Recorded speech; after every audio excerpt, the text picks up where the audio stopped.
Hello everyone. आज हम बात करने वाले हैं कॉम्प्लीमेंट सिस्टम की। ठीक है, तो ये कॉम्प्लीमेंट सिस्टम में हम पूरा पाथवे देखेंगे। इसमें 3 पाथवे होते हैं, ये तीनों पाथवे देखेंगे और उसके बाद यहाँ पे क्या दिया गया है वो हम देखेंगे और फिर बाद में हम इसमें इंपॉर्टेंट क्या है वो भी हम देख लेंगे। ठीक है, जो हमको याद रखना है, बाकी समझना तो पूरा है।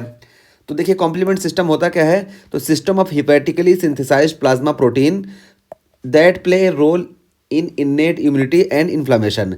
तो ये बता रहे हैं कि ये इन्नेट इम्यूनिटी और इन्फ्लामेशन में रोल प्ले करता है और ये हिपैटिकली सिंथेसाइज्ड प्लाज्मा प्रोटीन होता है। तो लीवर से सिंथेसाइज होगा और इन्नेट इम्यूनिटी और इन्फ्लामेशन में हेल्प करेगा। ठीक है, और इसमें देखिए मेम्ब्रेन अटैक कॉम्प्लेक्स बनता है जो defend against gram negative bacteria. तो ग्राम नेगेटिव बैक्टीरिया के अगेंस्ट डिफेंस करने के लिए मेम्ब्रेन अटैक कॉम्प्लेक्स बनता है। ये क्या होता है यहाँ पे हमने बना रखा है, अभी हम आगे बात कर लेंगे। ठीक है, मेम्ब्रेन अटैक कॉम्प्लेक्स। और उसके बाद फिर क्या है, the CH50 test is use to screen for activation of the classical complement pathway. तो ये जो क्लासिकल कॉम्प्लीमेंट पाथवे है इसको चेक करने के लिए, इसकी स्क्रीनिंग के लिए हम CH50 टेस्ट का इस्तेमाल करते हैं कि एक्टिवेट हुआ या नहीं। ठीक है, तो इसमें एक्टिवेशन में देखिए 3 पाथवे हैं। सबसे पहला क्लासिकल पाथवे है, दूसरा अल्टरनेटिव और तीसरा लैक्टिन। तो क्लासिकल पाथवे देखिए इसमें IgG और IgM मीडिएटेड होता है और यहाँ पे देखिए general Motors make classic cars. तो ये general motor makes classic car, तो इससे हम इसको याद रख सकते हैं कि देखिए क्लासिक IgG IgM। और alternative microbe surface molecules mainly endotoxin से ये होता है और ये लैक्टिन जो है ये मेनोज और अदर शुगर और माइक्रोब सरफेस की वजह से ये पाथवे एक्टिवेट होता है। ये तीनों पाथवे यहाँ पे हैं।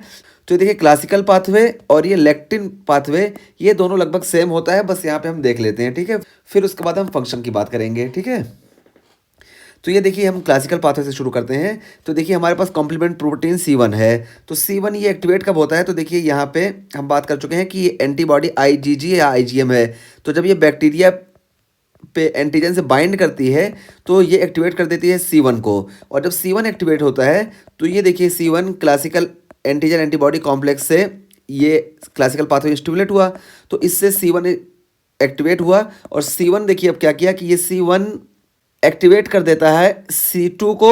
तो देखिए C2 कन्वर्ट हो जाता है C2b में और C2a में। तो C2a से हमें ज़्यादा काम नहीं है, C2b से हमें मतलब है। तो देखिए C2b में कन्वर्ट हुआ और ये C1 कन्वर्ट करता है C4 को C4a में और C4b में। तो देखिए यहाँ पे C4b और C2b ये देखिए हमने यहाँ बना रखा, C4b हमारा मिल गया और C2b देखिए ये मिल गया।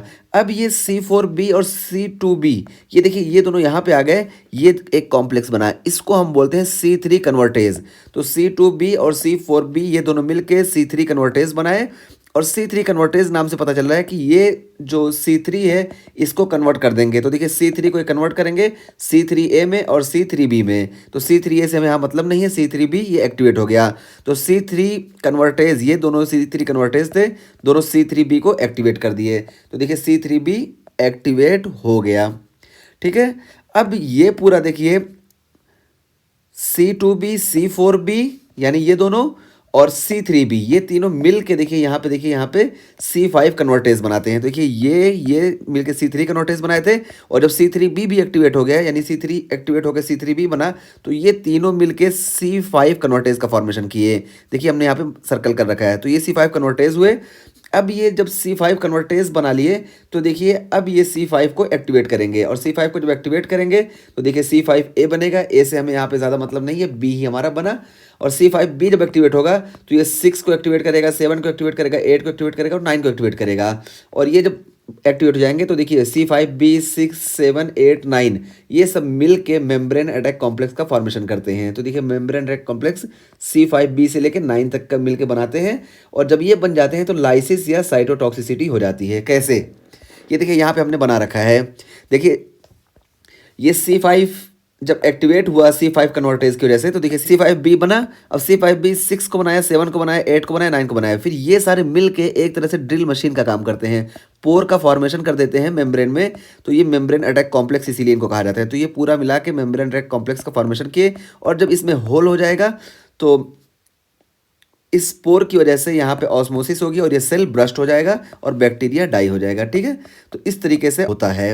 ये हमने क्लासिकल पाथवे का देखा। और लैक्टिन पाथवे में भी सेम वही होता है कि C1 लाइक कॉम्प्लेक्स। ठीक है, C1 लाइक कॉम्प्लेक्स को एक्टिवेट करेगा और उसके बाद फिर देखिए जब C1 लाइक कॉम्प्लेक्स को एक्टिवेट करेगा तो वही C4 को भी एक्टिवेट कर देगा और C2 को एक्टिवेट करेगा। तो सेम वही यही वाला पाथवे क्लासिकल पाथवे और लैक्टिन वाला पाथवे सेम चलेगा, ठीक है, पूरी प्रोसेस। बस यहाँ पे फ़र्क आता है अल्टरनेटिव पाथवे में। अल्टरनेटिव पाथवे में देखिए यहाँ पे पहले C1 एक्टिवेट हो रहा था, लेकिन यहाँ पे सबसे पहले C3 एक्टिवेट होगा। तो देखिए एंटीजन से डायरेक्ट C3 बाइंड करेगा, ठीक है, एंटीजन से डायरेक्ट C3 बाइंड करेगा। तो जब ये C3 बाइंड कर लेगा तो देखिए C3 बन गया। अब ये C3B बना। अब इस देखिए यहाँ पे B है, इस पे देखिए D वर्क करेगा, इसको कैपिटल B और स्मॉल b में कन्वर्ट करेगा। तो ये कैपिटल B और स्मॉल b यहाँ आ जाएंगे। तो देखिए C3B और कैपिटल B स्मॉल b ये दोनों मिल के C3 कन्वर्टेज का फॉर्मेशन करेंगे, ठीक है। C3 कन्वर्टेज देखिए यहाँ पे भी बन रहा था और यहाँ पे भी बना। तो देखिए C3B और कैपिटल B स्मॉल b ये दोनों मिलके C3 कन्वर्टेज का फॉर्मेशन किए। तो देखिए ये C3 कन्वर्टेज है और ये C3 कन्वर्टेज अब एक्टिवेट कर देगा C3 को दोबारा। और जब ये दोबारा C3 एक्टिवेट होगा तो देखिए C3B आ गया। C3 कन्वर्टेज और C3B ये मिल के अब बनाए C5 कन्वर्टेज, जैसे यहाँ पे C5 कन्वर्टेज बनाए थे। और जब ये C5 कन्वर्टेज बन गया तो अब ये C5 कन्वर्टेज ये देखिए ये एक्टिवेट कर देगा C5 को। तो C5A से हमें मतलब नहीं है, C5B एक्टिवेट हो गया। तो देखिए C5B एक्टिवेट हुआ, ये 6 को एक्टिवेट करेगा, 7 को एक्टिवेट करेगा, 8 को एक्टिवेट करेगा, ये 9 को एक्टिवेट करेगा। और देखिए ये जब एक्टिवेट हो जाएंगे 5 से लेकर 9 तक तो ये मेम्ब्रेन अटैक कॉम्प्लेक्स का फॉर्मेशन हो गया। तो ये पोर का फॉर्मेशन करेंगे जिसकी वजह से ऑस्मोसिस होगी और ये सेल ब्रस्ट हो जाएगा। तो हमने अल्टरनेटिव पाथवे में देख लिया। अल्टरनेटिव पाथवे में देखिए ये वाला पाथवे है और ये क्लासिकल पाथवे में देखिए जिसमें IgG IgM का मेन रोल होता है। तो ये है, ठीक है। तो हमने कॉम्प्लीमेंट सिस्टम का पूरा पाथवे देख लिया। अब आइए हम यहाँ पे बात कर लेते हैं। देखिए हमने कॉम्प्लीमेंट का इंट्रोडक्शन देखा, एक्टिवेशन पाथवे तीनों देख लिया, मैकेनिज्म भी देख लिया। और फंक्शन की बात करें जो हमको याद रखना है तो देखिए सबसे ज़्यादा फंक्शन अगर हम बात करें तो देखिए C3B का फंक्शन क्या होता है, ऑप्शनाइजेशन। तो ऑप्शनाइजेशन कराता है C3B, ये हमको याद रखना है। और ऑप्शनाइजेशन कैसे कराता है तो देखिए यहाँ पे देखिए ये C3B है, ये ऑप्शनाइजेशन कराता है। और C3A C4A C5A ये एनाफिलेक्सिस कराते हैं, ठीक है, एनाफिलेक्टिक शॉक में ये रोल प्ले करते हैं। और C5A देखिए इसका एक और काम क्या है, बहुत इंपॉर्टेंट काम हम बात किए थे वहाँ पे LIC में, ठीक है। तो वहाँ पे C5A ये कीमोटैक्टिक एजेंट का काम कर रहा था। तो C5A कीमोटैक्टिक एजेंट न्यूट्रोफिल के लिए काम करता है, हम इन्फ्लामेशन के टॉपिक में बात कर चुके हैं। और उसके बाद C5B9, तो C5B से लेकर 9 तक ये मेम्ब्रेन अटैक कॉम्प्लेक्स का फॉर्मेशन करता है। देखिए मेम्ब्रेन अटैक कॉम्प्लेक्स का फॉर्मेशन हुआ। तो हमको बस याद इसमें ये रखना है, ठीक है, याद ये रखना है। और उसके बाद फिर यहाँ पे देखिए क्या बताया गया है कि C3B bind to lipopolysaccharides on bacteria. तो ये C3B जो है बैक्टीरिया पर लाइपोपॉलीसेकेराइड्स से बाइंड करता है। और membrane attack complex is important for neutralising निजेरिया species. तो निजेरिया स्पीसीज को न्यूट्रलाइज करने के लिए ये मेम्ब्रेन अटैक कॉम्प्लेक्स ये ज़रूरी होता है। Deficiency of the membrane attack complex result in recurrent infection. अगर इस मेम्ब्रेन अटैक कॉम्प्लेक्स की डिफिशियंसी हो गई या कॉम्प्लीमेंट सिस्टम की डिफिशियंसी हो गई तो निजेरिया इन्फेक्शन हमको रिकरेंट देखने को मिलेगा। और इसको याद कैसे रख सकते हैं तो देखिए गेट नाइस, ठीक है, नाइस ये है big max from 5 to 9 PM। तो इससे हम निजेरिया को देख सकते हैं कि ये मेम्ब्रेन अटैक कॉम्प्लेक्स 5 से 9 कॉम्प्लीमेंट सिस्टम मिलके बनाते हैं जो निजेरिया को किल करने में या न्यूट्रलाइज करने में हेल्प करते हैं, ठीक है। तो ये इसका फंक्शन हो गया, हमको ये याद रखना है। और उसके बाद फिर ऑप्शनिन्स में हम देखें C3B या IgG are the 2 primary opsonins in bacterial defence. तो बैक्टीरियल डिफेंस में ये C3B और IgG ये प्राइमरी ऑप्शनिन्स का काम करते हैं। तो देखिए यहाँ पे हमने बना रखा, देखिए ये RBC है, इस पे एंटीजन से बाइंड किया। और देखिए ये IgG देखिए ये ऑप्शनाइजेशन करा रहा है, ठीक है, फेगोसाइटोस हो जाएगा यहाँ पे। और यहाँ देखिए C3B, तो C3B भी देखिए ये यहाँ पे बैक्टीरिया देखिए। तो C3B जब RBC से बाइंड करता है तो बैक्टीरिया पे इसके C3B के डायरेक्ट रिसेप्टर होते हैं और यहाँ से ये इसको किल कर देता है, ठीक है। तो ये C3B and IgG are the 2 primary option in bacterial defence enhance phagocytosis. तो देखिए फेगोसाइटोसिस को इनहांस करते हैं, यही हमने यहाँ पे दिखाने की कोशिश की है कि फेगोसाइटोसिस इनहांस हो गई। और C3B also helps clear immune complex. तो ये जो C3B है ये इम्यून कॉम्प्लेक्स को क्लियर करने में भी रोल प्ले करता है।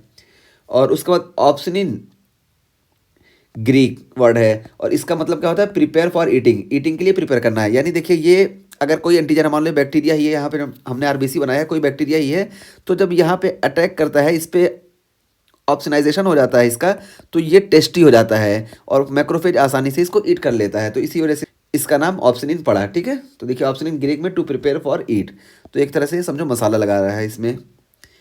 और उसके बाद फिर है इनहिबिटर्स। तो इनहिबिटर्स की क्या ज़रूरत पड़ती है? तो इनहिबिटर्स की ये ज़रूरत पड़ती है कि जैसे आरबीसी वगैरह है, तो बहुत सारी जगहों पे इन्फ्लेमेशन हुई, वहाँ पे ऑप्सोनाइजेशन हो रहा है और वहाँ पे कॉम्प्लीमेंट सिस्टम एक्टिवेट है। तो यहाँ पे जो फ्रेश आरबीसी जाएगी उस पर भी कॉम्प्लीमेंट सिस्टम वर्क करेगा और ये आरबीसी फ्रेश आरबीसी किल हो जाएगी। तो इसी वजह से इनहिबिटर्स का बहुत इंपॉर्टेंट रोल होता है। और उसमें देखिए डीके एस्केलेटिंग फैक्टर, तो ये डीके एस्केलेटिंग फैक्टर ये क्या करता है, इसको हम CD55 भी बोलते हैं। ये देखिए इसका काम होता है कि ब्लड सेल्स पे प्रेजेंट होता है। डीके एस्केलेटिंग फैक्टर ये ब्लड सेल्स पे प्रेजेंट होता है। तो जब ब्लड सेल्स किसी इन्फ्लामेटरी जोन में पहुंचती है और वहाँ पे कॉम्प्लीमेंट सिस्टम इस पे अटैक करना चाहते हैं, तो ये जो कॉम्प्लीमेंट सिस्टम यहाँ पे एक्टिवेटेड थे, इसको ये डीके एस्केलेटिंग फैक्टर न्यूट्रलाइज कर देता है और इस तरीके से ये हमारा जो ब्लड सेल्स था ये किल नहीं होता है एक्टिवेटेड कॉम्प्लीमेंट सिस्टम से। ठीक है, तो ये डीके एस्केलेटिंग फैक्टर का ये काम है। और यही सेम चीज़ C1 एस्ट्रेज इनहिबिटर के साथ भी है कि C1 esterase inhibitor help prevent complement activation on self cell. तो जो हमारी सेल्फ सेल हैं इस पे कॉम्प्लीमेंट सिस्टम अपना वर्क ना करे, इसको फैगोसाइटोस ना करे, इसी वजह से C1 एस्ट्रेज इनहिबिटर होता है। सेम CD55 की तरह इसका भी रोल होता है, ताकि आरबीसी जो इन्फ्लामेटरी एरिया से गुजर रही है जहाँ पे एक्टिवेटेड कॉम्प्लीमेंट सिस्टम है वो हमारी सेल्फ आरबीसी को हार्म ना पहुँचाएं। इस वजह से ये इनहिबिटर फैक्टर जो होते हैं बहुत ज़रूरी होते हैं, डीके एस्केलेटिंग फैक्टर या C1 एस्ट्रेज इनहिबिटर्स। ठीक है, तो ये हमने यहाँ पे बात कर ली और पूरा हमने यहाँ पे मैकेनिज्म भी देख लिया। बस इसमें हमको याद क्या रखना है, ये हमको ये चीज़ याद रखनी है पूरी, ये चीज़ जो हमने हाईलाइट किया ये पूरा। और साथ साथ ये याद रखना कि मोस्ट क्रिटिकल या most important step in complement system की अगर हम बात करें तो ये C3b एक्टिवेशन है। ठीक है, मोस्ट क्रिटिकल या मोस्ट इंपॉर्टेंट। और फाइनल स्टेप की बात करें तो फाइनल स्टेप में हमारा मैक कॉम्प्लेक्स का फॉर्मेशन होता है C5b से लेकर 9 तक। ठीक है, तो ये मैक कॉम्प्लेक्स क्या है, मेम्ब्रेन अटैक कॉम्प्लेक्स। ठीक है, तो ये हमें देखना है। तो एक बार फिर से हमने वही बताया कि ये याद रखना है, ये याद रखना है और इसको सिर्फ समझ लेना है कैसे है, और इसमें ये याद रखना है कि क्या इंपॉर्टेंस है इसका और इसको याद रखना है। ठीक है।